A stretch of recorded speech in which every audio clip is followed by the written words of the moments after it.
Georgie and Mandy's first marriage's ratings make young Sheldon's cancellation more shocking. While Georgie and Mandy's first marriage was a huge hit upon release, its ratings prove just how much young Sheldon was on another level entirely. Young Sheldon's finale was massive.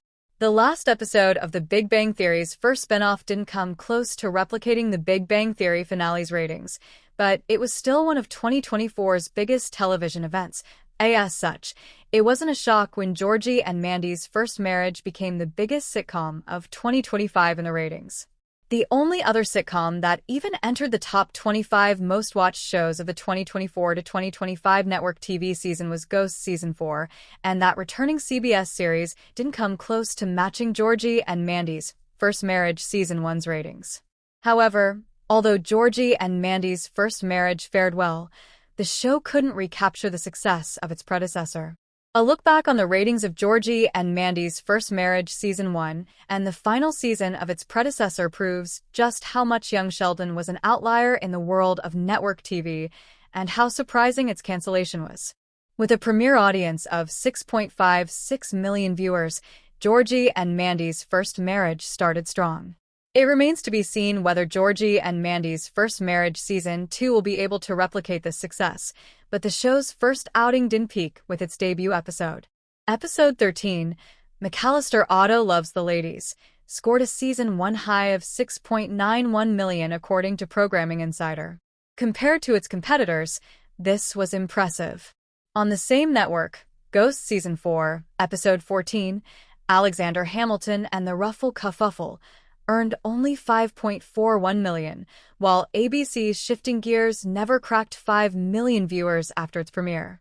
Similarly, NBC's Reba McEntire-led sitcom Happy's Place barely broke 4 million in Season 1, and that series was considered a hit. However, when compared to young Sheldon's final season, the difference is striking for Georgie and Mandy's first marriage.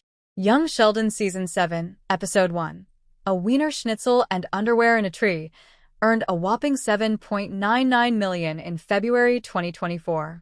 The sitcom never dipped below 6.5 between then and its finale, which managed a staggering 9.32 million viewers per Programming Insider. This makes Sheldon's potential comeback in Georgie and Mandy's first marriage Season 2 suddenly sound a lot more intriguing, as it is clear that the title character brings with him a sizable audience. However, the real reason behind these numbers is more complex in the world of network TV, where risk is often perceived as the enemy. Young Sheldon was something of a unicorn. The series managed to take the Big Bang Theory brand and strip it of so many parts that it became unrecognizable, while still simultaneously profiting off the name recognition of the original series. In contrast with young Sheldon, the Big Bang Theory's universe was limited, and its stories were self-contained. The show was a traditional multi-camera hangout series in the vein of Friends, How I Met Your Mother, or Seinfeld, complete with a laugh track, only a few locations, quip-heavy dialogue, and a zany, over-the-top sense of humor.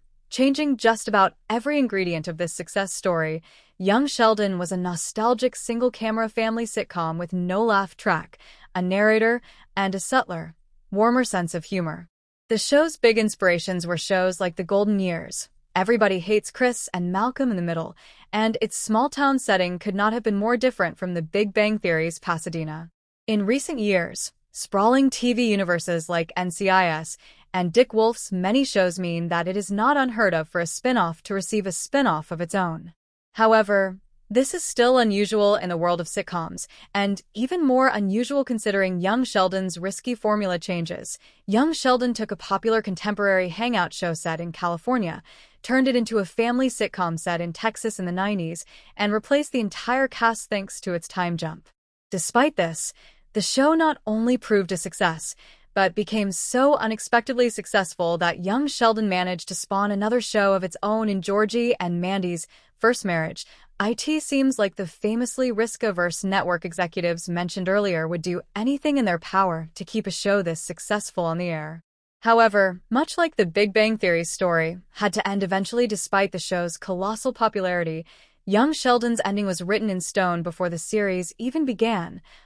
In The Big Bang Theory's original run, Sheldon made a few passing references to his father's death in his early teens. Young Sheldon retconned a lot of details from its main character's life, from George Sr.'s controversial infidelity to Sheldon's childhood history of bullying, but it was impossible for the show to outright ignore the impending death of one of its lead characters.